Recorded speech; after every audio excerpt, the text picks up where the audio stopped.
El intelectual peruano Herbert Morote ha publicado un nuevo libro. Se trata de Pinceladas sobre mi padre. ¿Se puede ser feliz? Todo depende. Publicado bajo el sello Lluvia Editores en una bonita edición. Este libro, cuya anécdota pareciera ser la historia del padre del autor, en realidad va más allá de eso. Es un libro que nos confronta con nuestra historia nacional, con los problemas que acarrea nuestro país. Justamente sobre este libro conversé con su autor, aprovechando su paso por Lima para presentarlo, y quiero compartir con ustedes dicha conversación. Pero antes, quiero recordarles, sigamos leyendo. Las librerías ya funcionan de manera presencial y también lo hacen de modo delivery. Yo quiero recomendarles la estupenda Librería Sur. Pueden encontrar su local en la avenida Pardo y Aliaga 683, San Isidro, y por supuesto seguirla a través de sus redes sociales en Facebook e Instagram. Y a nosotros también nos pueden seguir en Instagram como Letra Capital Oficial. Ahora, sin más preámbulos, los dejo con la entrevista a Herbert Morote, aquí en Letra Capital.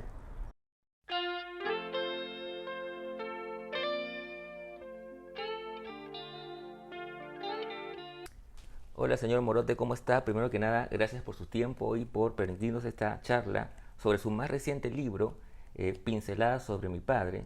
¿Se puede ser feliz? Todo depende. Que ha sido publicado además por el sello Lluvia Editores aquí en Perú. ¿Cómo está, señor Morote? Muy bien, muchas gracias. Feliz de estar aquí de vuelta a Perú. Bueno, se trata de un libro de corte biográfico en el que quizás el protagonista principal, de hecho el título, es su padre, pero al mismo tiempo, cuando uno lo lee, además de, digamos, descubrir quién es este personaje, que es su padre, también descubrimos quién es usted, pero lo interesante también es que se nos brinda un panorama del país, ¿no? Entonces quisiera empezar la charla preguntándole cómo surge esta idea de escribir sobre su padre y cómo se entrelaza la historia, digamos, íntima, personal, con la historia colectiva, ¿no?, de un país.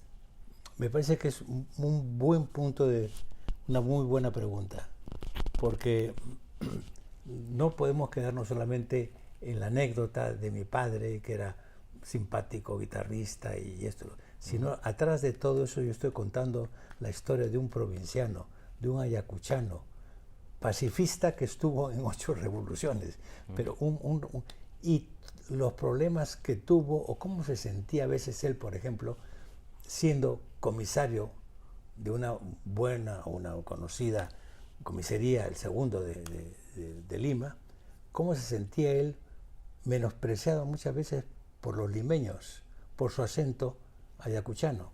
Es una anécdota que aparece brevemente en el libro, no es un reclamo racista ni mucho menos, sino solamente he bordado un personaje real, ¿no?, que a través está diciendo muchas otras cosas sobre el país, como usted lo ha dicho. Estamos diciendo que hay hasta ahora pues una discriminación, hasta ahora hay problemas sociales enormes.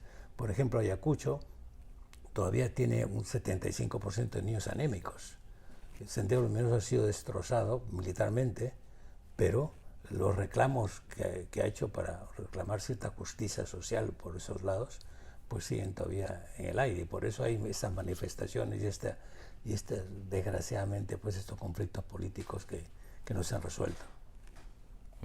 Sí, ahora que dice eso justamente de la cuestión del racismo, ¿no? Hay otro momento en el libro en donde se habla justamente de, digamos, de que en la familia Morote no, a diferencia quizás en otras familias, porque es algo muy, lamentablemente, muy endémico en nuestra sociedad, esta cuestión de no querer admitir ninguna relación con lo andino, bueno, ¿no? Eso que yo creo que es una virtud de mi familia.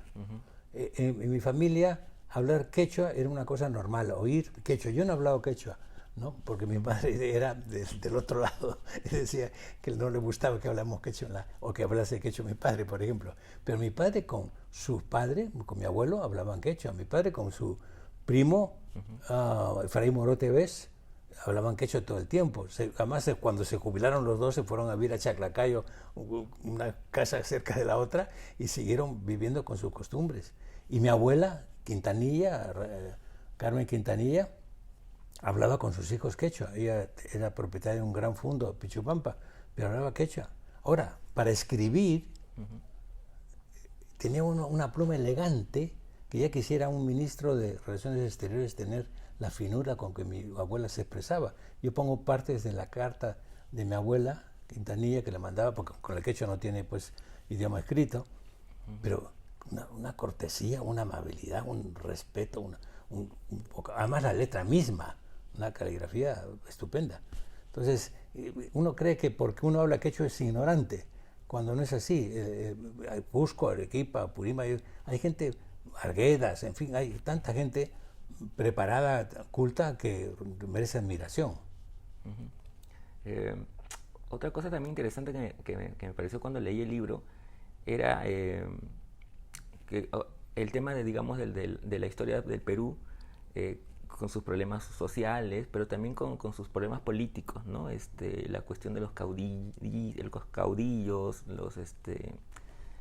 las revoluciones, los golpes de Estado. Sí, eran los golpes del Estado que ha habido en el siglo XX en el Perú han sido bastante incruentos. Han sido cosas de los militares, uno se pegaba con el otro, como pongo ahí, la comandancia regional de Arique está contigo, sí, bueno, está conmigo, para ganamos, entonces yo estoy en Piura, solamente no ha habido revoluciones cruentas, dando cuenta de miles ha habido revoluciones, sí, había muertos unos cuantos, claro, también, pero no ha habido esa involucración de la masa en las revoluciones. La masa ha estado fuera no como Sendero, que sí, la masa estuvo metida de una manera u otra, o sufría o lo que sea. Pero eso es parte de nuestra historia que debemos reconocer, Claro. que no ha sido tan cruel. Que por eso muchos levantamientos duraron tan poquito, ¿no? Claro, es que duraron... Supongo yo, me imagino. Duraron mucho, muy poco, días algunos, horas. En caso de Iquitos, mi padre pues estuvo con la revolución de Iquitos con Merino, claro, duró meses, porque claro, como no podíamos de Lima mandar tropas allá, ni las tropas de Iquitos iban a venir aquí, entonces quedaron felices y contentos durante varios meses, hasta claro que el pueblo se cansó, el pueblo de Iquitos se cansó, porque tenían pues una serie de cosas, enfermedades, problemas de administración pública, en fin. Entonces, por agotamiento, por inercia, se acabó esa revolución. Ahora, otra cosa que también me parece interesante cuando leí el libro es que además de hablar de su padre, digamos, obviamente reivindicar o vindicar la historia, el personaje de su padre, también me parece que también es una reivindicación de la Guardia Civil. Sin duda, sin duda. Yo creo que una de las pocas instituciones que tenían cierto prestigio, usted posiblemente era muy joven, pero cierto prestigio en el Perú era la Guardia Civil. La Guardia Civil fue fundada en 1920 y tantos, al comienzo por Leguía, cuando trajeron a una Guardia Civil de España para que formen oficiales. Y les indicaron pues una serie de cosas, pero entre ellas que el honor era la divisa. Tenían un fundamento de valores que enseñó a los oficiales.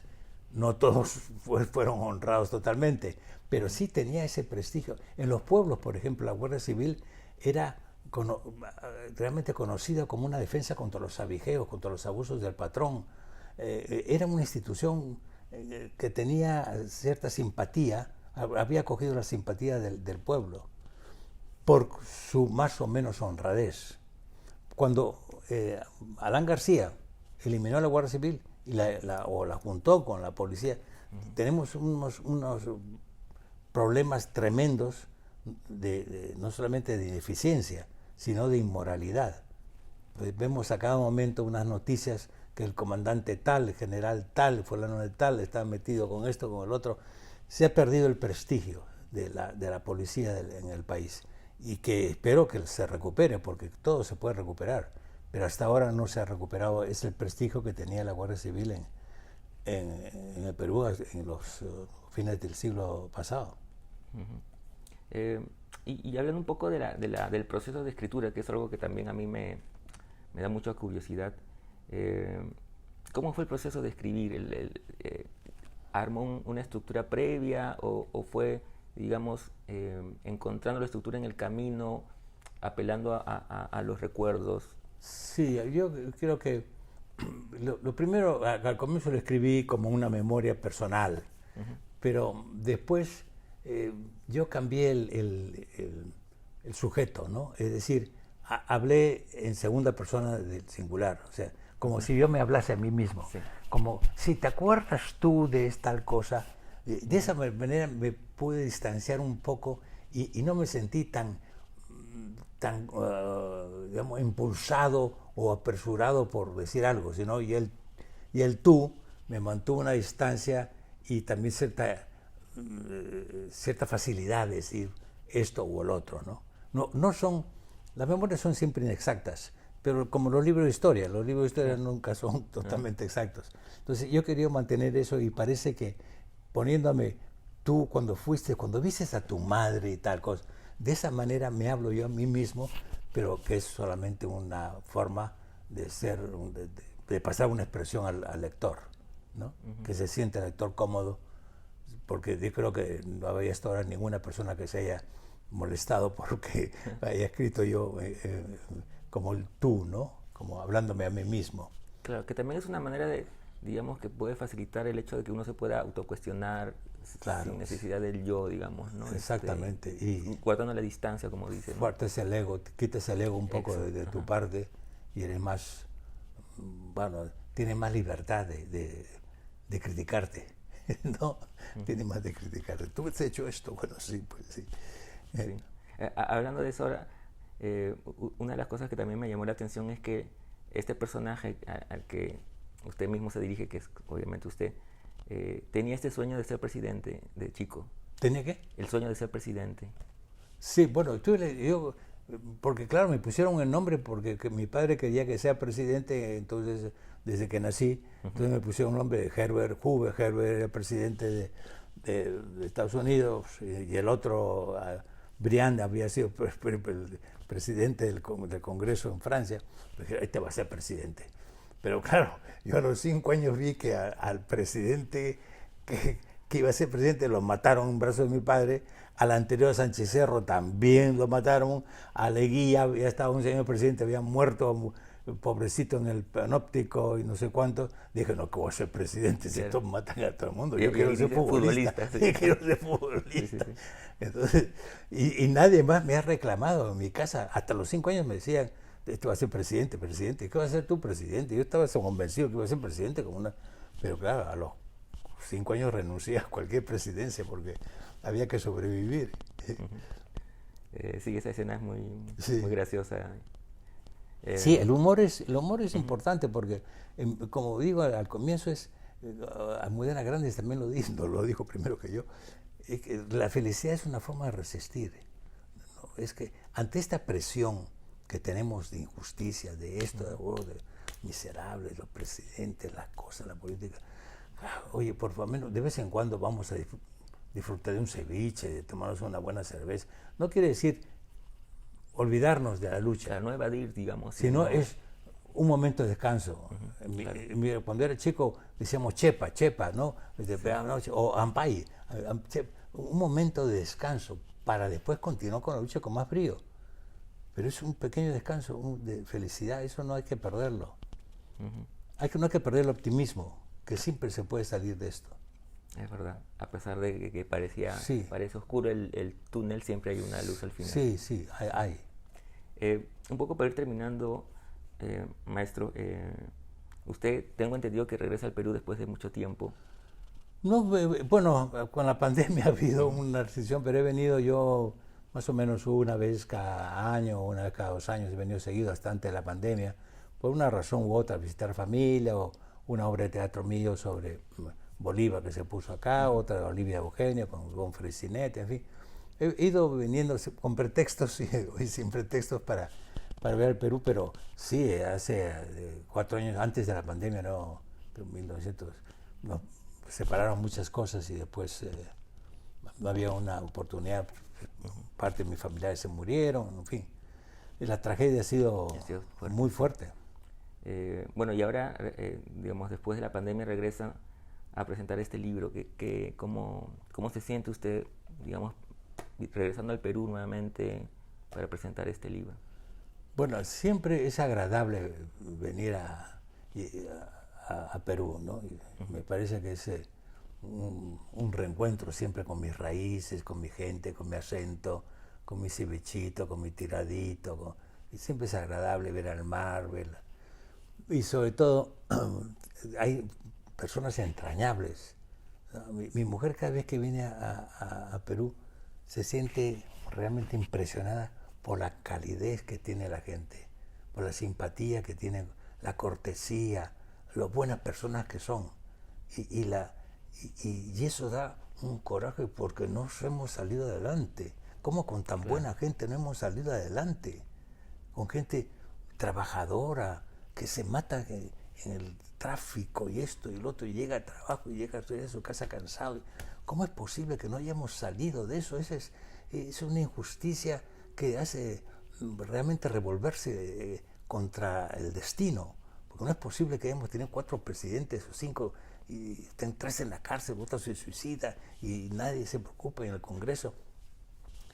Eso da, bueno, claro, por eso dice, ¿cómo esta gente tan buena tiene este tipo de gobierno? No hemos crecido políticamente, pues políticamente no hemos crecido, no hay partidos políticos, no hay líderes políticos que uno los respete. Es verdad. Bueno, maestro, ha sido un placer conversar con usted. Y el libro ya está en librerías, así que yo se lo recomiendo mucho. Muchas gracias. Gracias. Muchas gracias.